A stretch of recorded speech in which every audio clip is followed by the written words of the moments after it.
Welcome to the My Rules Are Better podcast. I'm Tom Barbalet. Today I'm going to do a little recording, a short recording, because the guests and the format that this podcast has taken, I actually quite like it.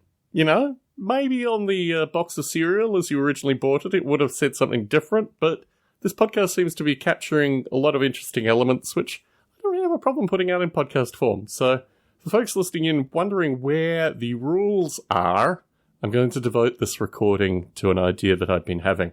But also I'm going to provide an update on various things. The lead pile, it's basically stagnated. I got out some miniatures recently to a listener in Northern Ireland, but since then, no miniatures have been sent.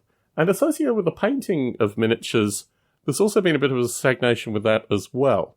So I've got kind of boxes here ready to send and haven't really received many back. I did receive 2 portions of greenskins back recently, which was nice, but the main bulk of the miniatures, including the Chechen figures, are still out with the painters, and they haven't actually had any paint put on them yet. So I don't really know what to say about that.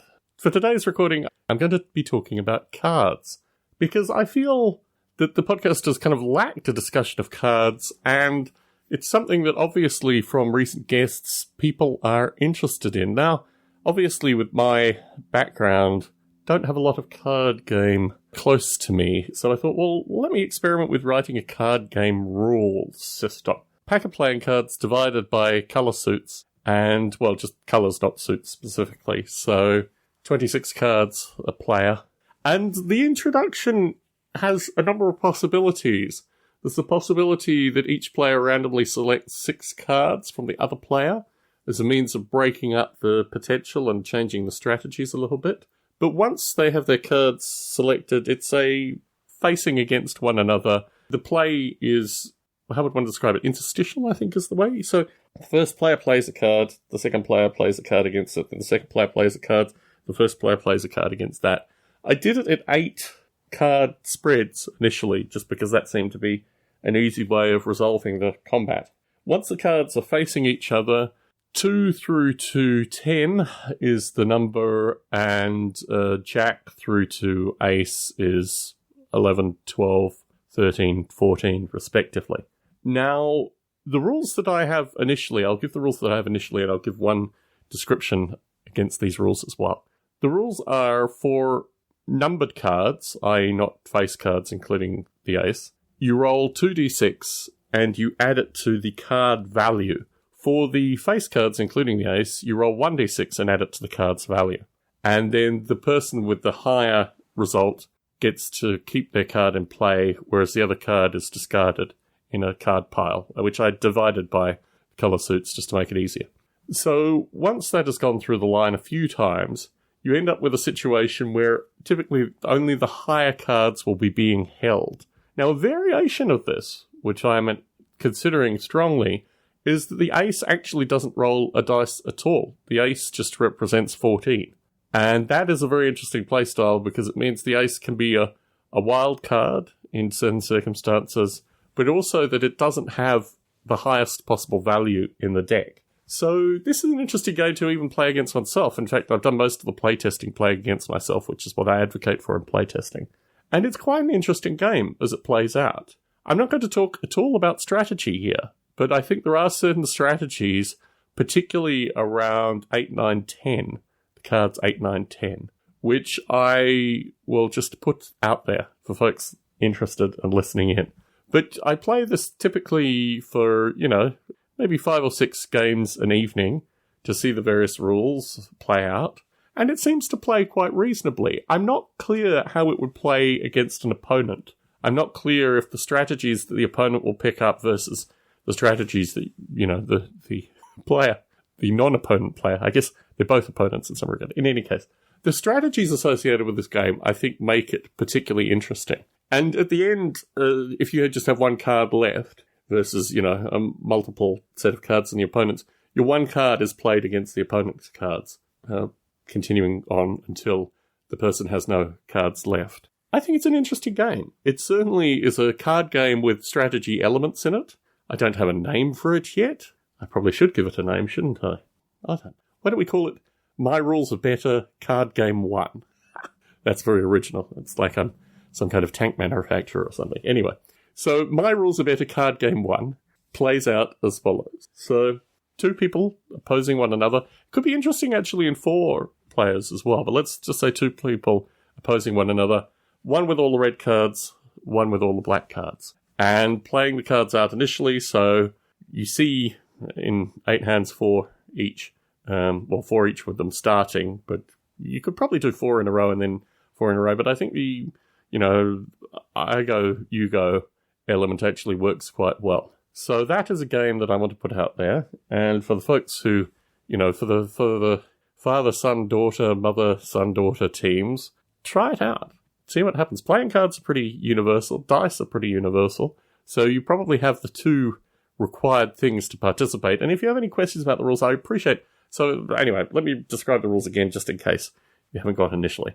2 possibilities, either all the reds and blacks divided, or say, clubs versus hearts or something like that, doing it down. I think when you're playing with 13 versus 26, 26 is an ideal number, and the ability to do the 6-card pick at the start mixes things up quite a bit as well. So I think 26 plays better than 13. I'm just going to put that out there. First player starts, second player follows, then second player starts, first player follows, down 8. This is arbitrary. You could do it 10, you could do it 13. You could do it 4.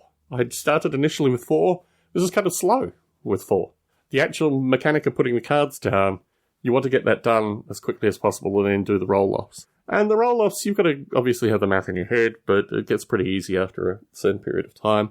And, you could roll dice together, or one could go, the other one could go. It doesn't really matter. The dice rolls are not in any way impactful if they're rolled at the same time, or one rolls and the other one rolls. So then, through this process, you end up with winners, losers, and draws. Draws are acceptable. So in the draw case, both cards stay. You might want to play house rules where both cards are removed. That would make it more interesting, slightly more cutthroat. But in the draw case, both cards stay in the way that I'm playing it. And the player always has the option which card they play against an opponent's card if they start first. If they don't start first, then obviously the opponent has the ability to counter their card play. And when you get down to 1 card, it's also interesting associated with the I go, you go mechanic, because obviously you kind of lose that. But that's part of the thing associated with getting to a reduced card set. You want to try and hold your card so at least you can have some choice through the matter versus just playing out. And what I found typically when I played this game is the playouts are usually against some kind of face card or a 10 or a 9, typically. That's the way it ends. And the ace rule associated with the ace not actually getting a dice, play that one out too. See how that works out in your play. So I wanted to put out a card game. I'm not really going to editorialize too much about it, other than just give the rules out there. And the beauty of the discard pile is you then just pick up the discard pile when you want to play again, because you've already got them divided and you can organise them accordingly. It's actually quite interesting looking at the discard pile and getting a sense of what cards have lost and in what order. And obviously, if you're holding 2 full hands, obviously you've got some manipulation with the 6 swap, but if you're holding 2 full card hands, when you play those 2s, 3s, 4s, 5s, obviously if they're putting up something big initially, you might want to discard those cards early, but there are some dynamics, right? If you're rolling 2d6, there's a circumstance where you'd roll 12s, right? Then those cards are in the game. So you've got to start weighing this thing early on in the gameplay just to get a sense of which way you're going to go with regards to the low number cards. They're almost like kind of kamikaze cards, really, in terms of their effect on the game. And what I found really interesting was that I had, after playing, there were still some 2s and 3s in some occasions that had just survived through high dice rolls. So they're not underpowered with the 2d6. Anyway, things to keep in mind. I have a large number of Second World War miniatures. In fact, a large number that are currently in this painting limbo. One of the things that I've been considering through this period of time is the potential to start playing bolt action. I dabbled early on with Flames of War, just associated with it, but the scale doesn't really do anything for me. I'm a 28mm person, let's just say that. So the bolt action has so many different figure possibilities. Obviously, you've got the games company themselves providing miniatures, but so many other companies make 28mm World War II miniatures, and I've got a good number of them. So I was thinking, this is an interesting thing. I've got a lot of partisan figures. So to get the partisans painted and play partisans versus Germans for a wide variety of different sides, I've got a bunch of British, some American. I've got absolutely no Russian, I think. I'm pretty sure I have no Russian. It's ironic because the Chechen stuff, I've got Russians, but for World War II, No Russians. I guess the partisans always play as Russians in my mind, although obviously there were French partisans and, Western European partisans, but I could certainly play my partisans as Russians. The beauty of Bolt Action is that there's a wide variety of YouTube videos online. In fact, there are many hours of gameplay, many really interesting games, including, obviously, the creators themselves producing videos online, usually through third-party sites, but, the rules creators are there.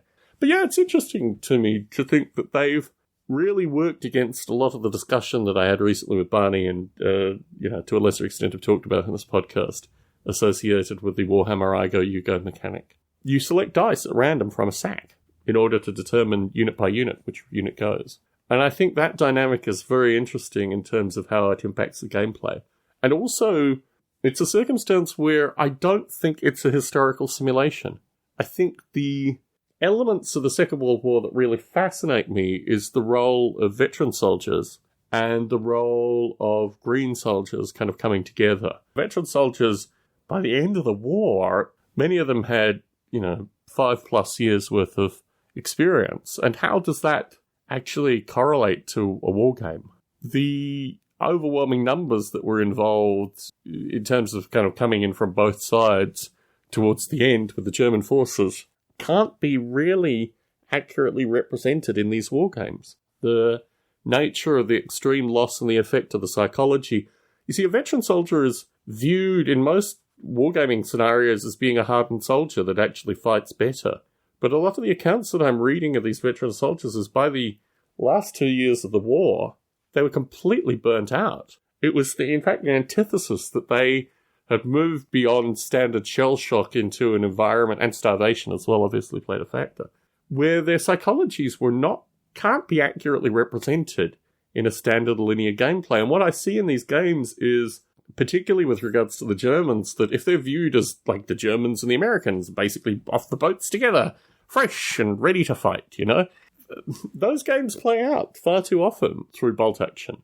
The nature of the psychology of the individual fighters over the Second World War doesn't seem to be accurately represented. I mean, there's a long-standing discussion associated with the role that submachine guns and machine guns in particular, play through Bolt Action, and how in the first version of the rules they weren't powerful enough, just because realistically in these battles you have a machine gun and you can eliminate basically half a force. Like a standard Bolt Action force.